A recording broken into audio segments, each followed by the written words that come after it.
It's been a minute. My brother sent me a message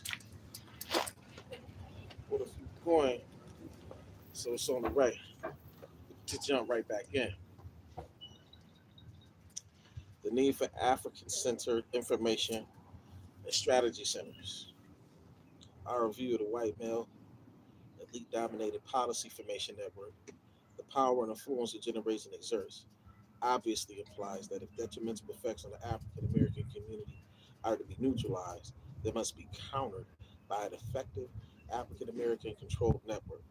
This network must provide the powers that be in the African American community with the relevant information, intelligence, strategies, and tactics for advancing the community's interests and for liberating African peoples from their oppressors.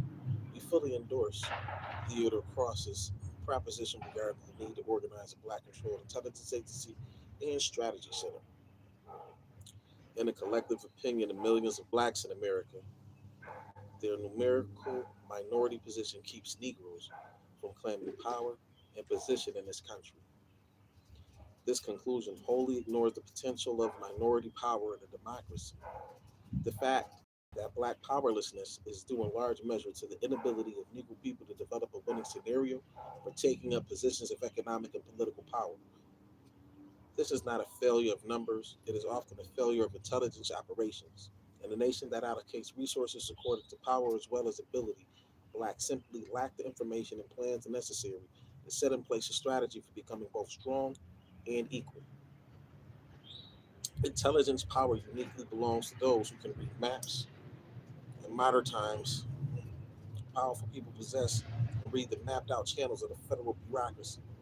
They find and skillfully interpret the intricate charts of Wall Street finance, the complex folkways of large corporations, and the obscure roads of entry into credentializing institutions.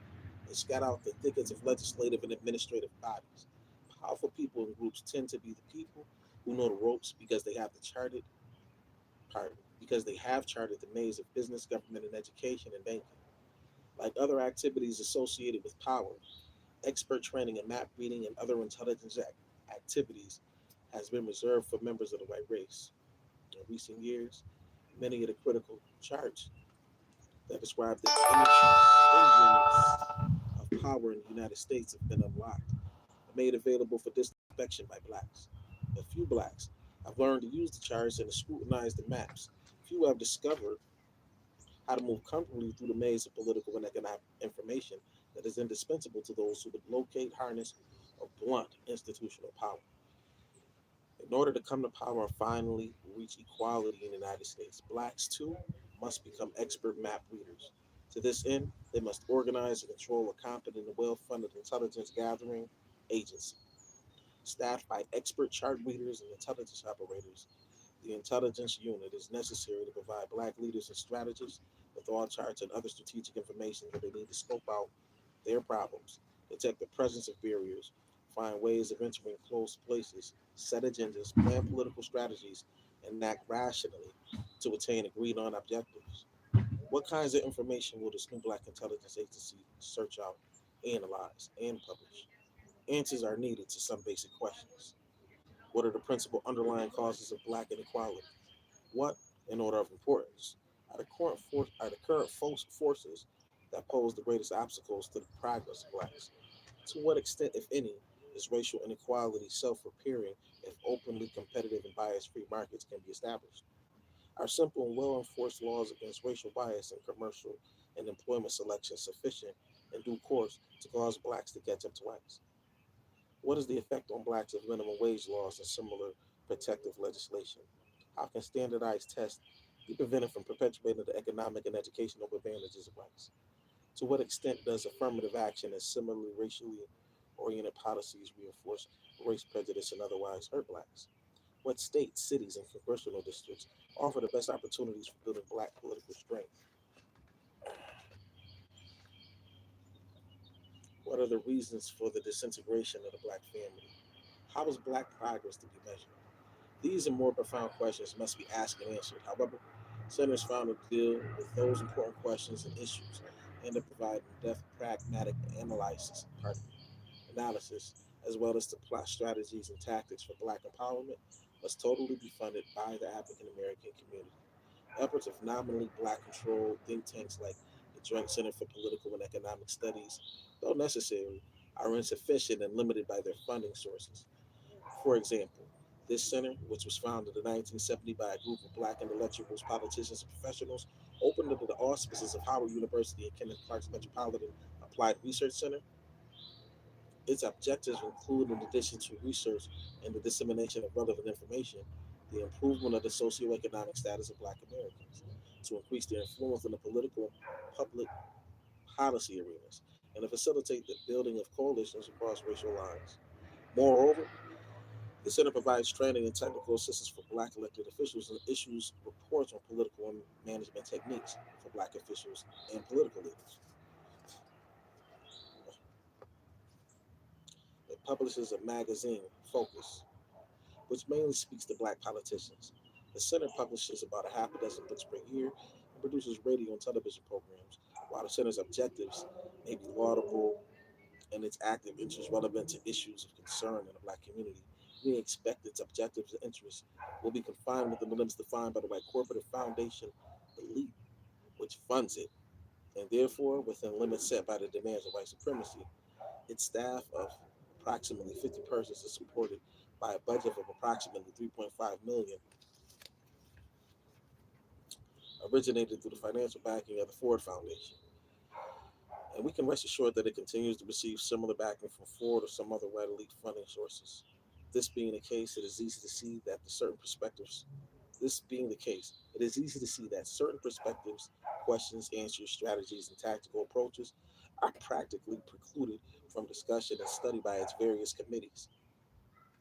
The question it asks, answers it suggests, and tactics it executes will not likely challenge the free enterprise system of which the Ford Foundation, along with other white elite foundations, are products, and the white supremacist ideology they advocate.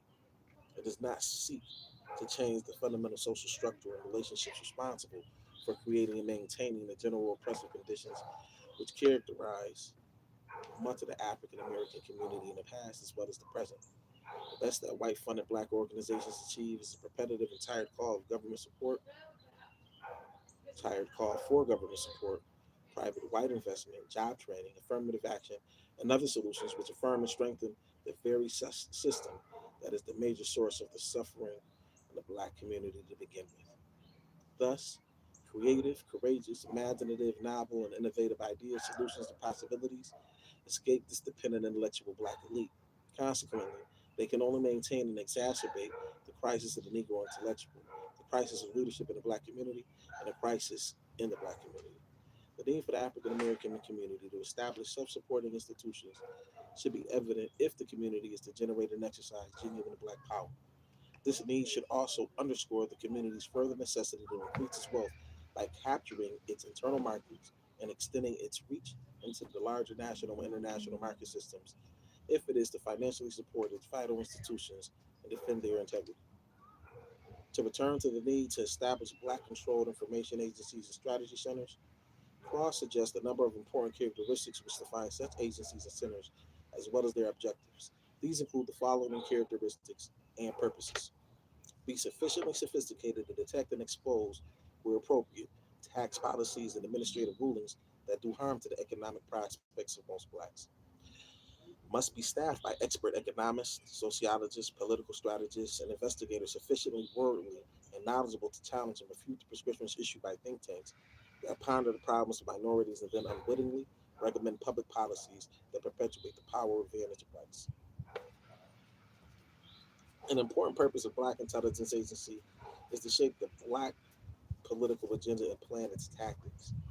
The agency would I the agency would lay out the possible scenarios for winning and losing in a particular political campaigns. Must discover the open windows where black political power can move in and share control of institutions and cities, devise political penalties and rewards to convert opponents of black backed legislation, must set straight the public record when black politicians act irresponsibly or dishonestly and then blame their failure on racism, must free themselves from the important constraint That much of what they know or are likely to know is controlled by government and private media power, which at best wants to help blacks, but is endemically opposed to empowering them.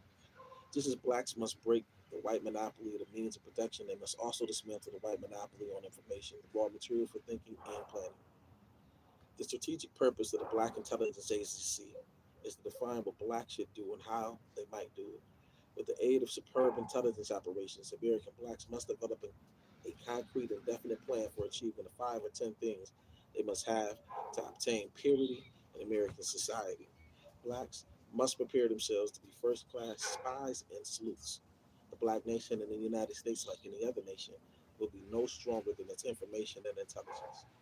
Utilizing another suggestion by Cross in other contexts, the organization of a nationwide system of black caucuses within all major corporations, federal and state government agencies, legislatures, educational institutions, financial organizations, hospitals, industrial firms, etc., can provide extremely valuable information. Such information, carefully processed by the relevant black controlled establishments, can be immensely empowering in a world where information and knowledge are the major basis of power. With that said, I hope you have a great day. May your tomorrow be greater. Peace. Back at it.